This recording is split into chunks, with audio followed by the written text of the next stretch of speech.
Bonjour à tous et bienvenue dans cette vidéo sur le site de Kabirkouba, situé à Wendake. Comme le bruit de la chute d'eau est trop fort, j'ai enregistré une voix off à mon retour du sentier, sauf pour la dernière partie de la vidéo qui est en anglais original. On voit ici un promontoire qui permet d'observer la chute. En arrivant par l'ouest, vous devez traverser ce pont au-dessus de la rivière Saint-Charles. Si vous arrivez par l'est, il y a un stationnement en haut du totem, que vous verrez plus tard, et vous devez faire le trajet en sens inverse. En face, vous pouvez voir l'église Notre-Dame de Lorette, construite dans les années 1730. Voici la place Oniwateretsi, qui signifie nos anciennes racines. C'est une fontaine bordée de 4 animaux où une flamme s'allume périodiquement au centre.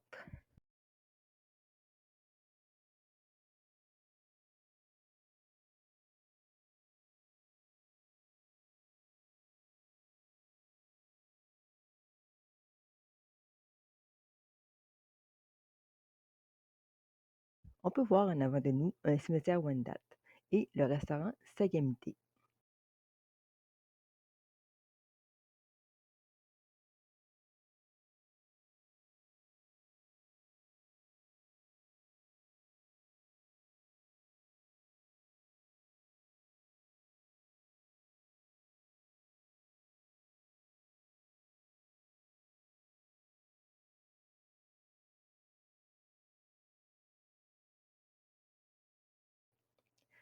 La chute mesure 28 mètres de haut.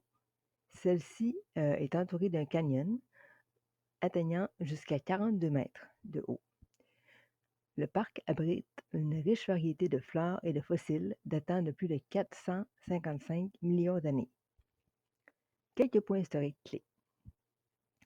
Le site présente plusieurs ruines, vestiges d'une zone industrielle autrefois florissante près de la cascade. La chute de Lorette a été utilisée pour la première fois en 1732 par les Jésuites, qui ont construit un moulin à farine. L'arrivée du peuple Wendat en 1697 et l'augmentation de la population ont conduit à la construction du moulin. Après la dissolution de l'ordre des Jésuites, le terrain est devenu propriété de la couronne britannique. En 1807, le moulin était en ruine. En 1853, Joseph Falardeau est devenu le premier propriétaire privé. Le moulin à farine partageait le débit d'eau avec une nouvelle papeterie construite par Willis Russell en 1854. Le moulin a changé de main plusieurs fois avant d'être détruit par un incendie le 1er août 1900, en même temps que la papeterie.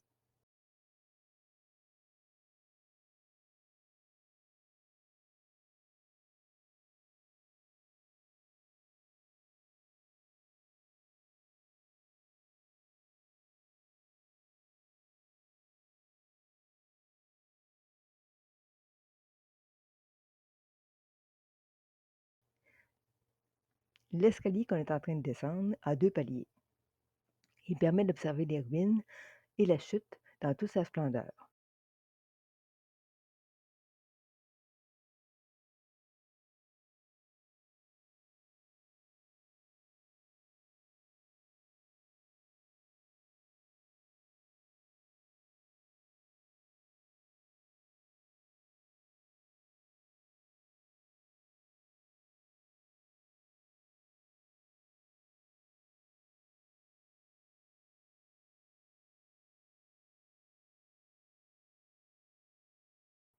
De part et d'autre de l'escalier, on peut voir les vestiges du moulin.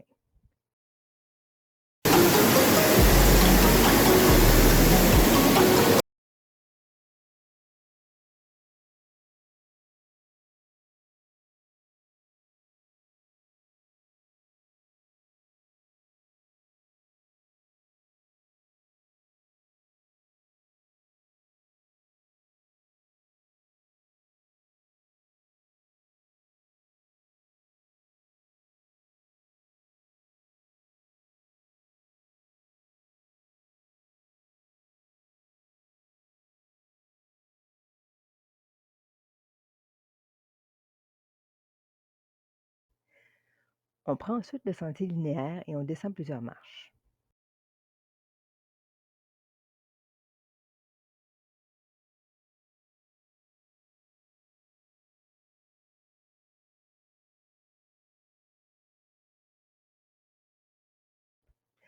On fait un arrêt ici pour observer une marmite et une structure qui jadis reliait les deux rives. Ici, le débit d'eau est toujours très rapide. Quelques informations géologiques maintenant. La chute de Kabir-Kuba marque le point de rencontre de deux régions géologiques distinctes, les basses terres du Saint-Laurent, dans le parc, et le bouclier canadien, la chute d'eau.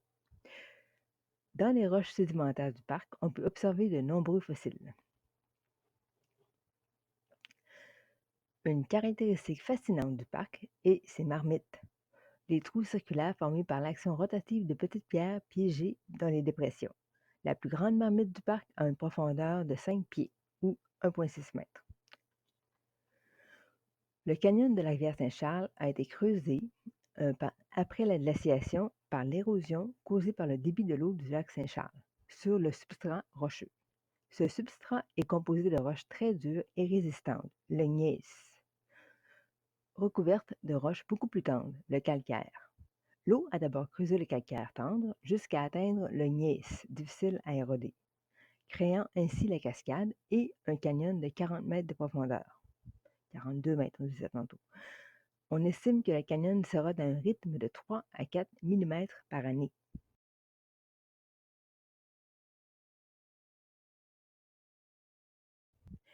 Ici, on a un grand escalier qui permet de remonter dans le parc.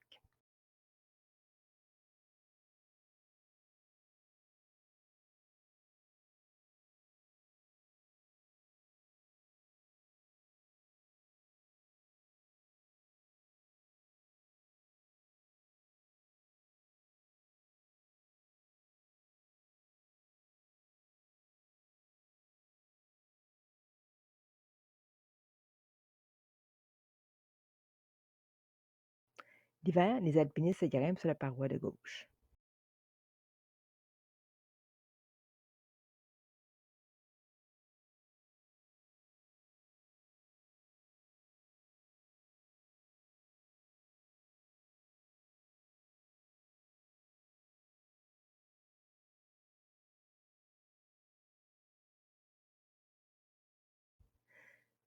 On est maintenant dans le parc avec un totem Wendat.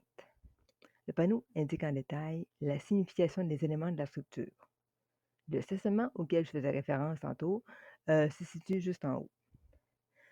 Dans le parc, il y a souvent des spectacles de la nation Huron et le powwow en juin.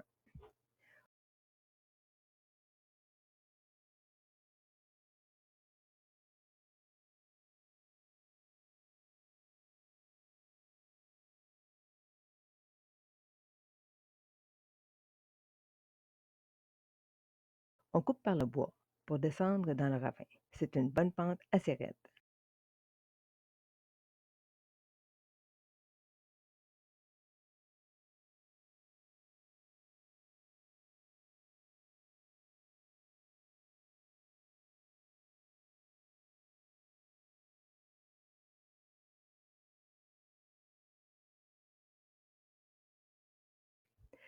Une clôture permet d'éviter les mauvaises chutes. Toutefois, si on passe de l'autre côté, il n'y a rien pour nous empêcher de tomber. C'est là que les alpinistes débouchent de leur montée.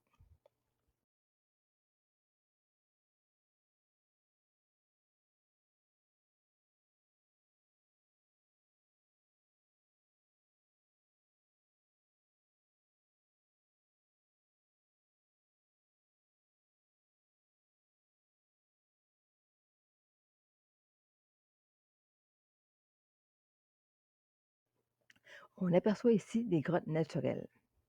Plusieurs espèces de Tetranyata, des araignées, aiment se tenir ici car c'est sombre et humide en tout temps, comme le témoigne l'aspect des roches. Lentement mais sûrement, la falaise s'érode et, éventuellement, un glissement est à prévoir. Il faut donc éviter de se tenir en dessous de cette partie de la falaise.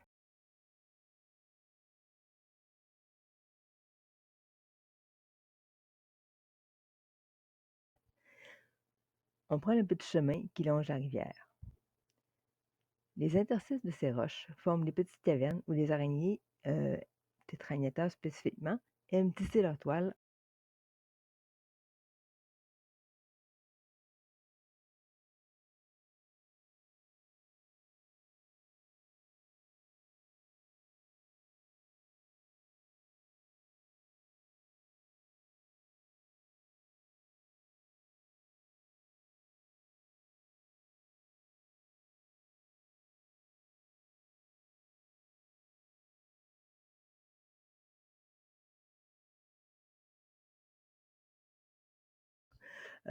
Ici, dans cette petite caverne, se trouvent 3 femelles Meta-ovalis.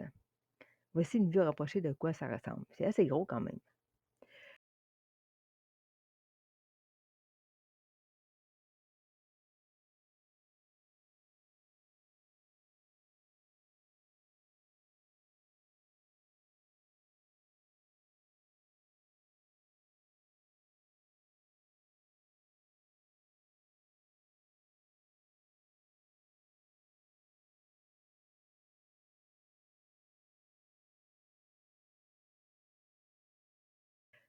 On peut continuer à marcher le long de la rivière, mais aujourd'hui, le niveau est trop haut pour s'aventurer au-delà et faire le tour. Pour les amateurs de fossiles, la roche calcaire en contient plusieurs. Pour les amateurs d'araignées, on peut aussi observer des spécimens de la famille Pisoridae, nos plus grosses araignées, tout le long de la rivière. Donc, je vous laisse ici, on remonte la pente et c'est la fin de la randonnée. Merci beaucoup.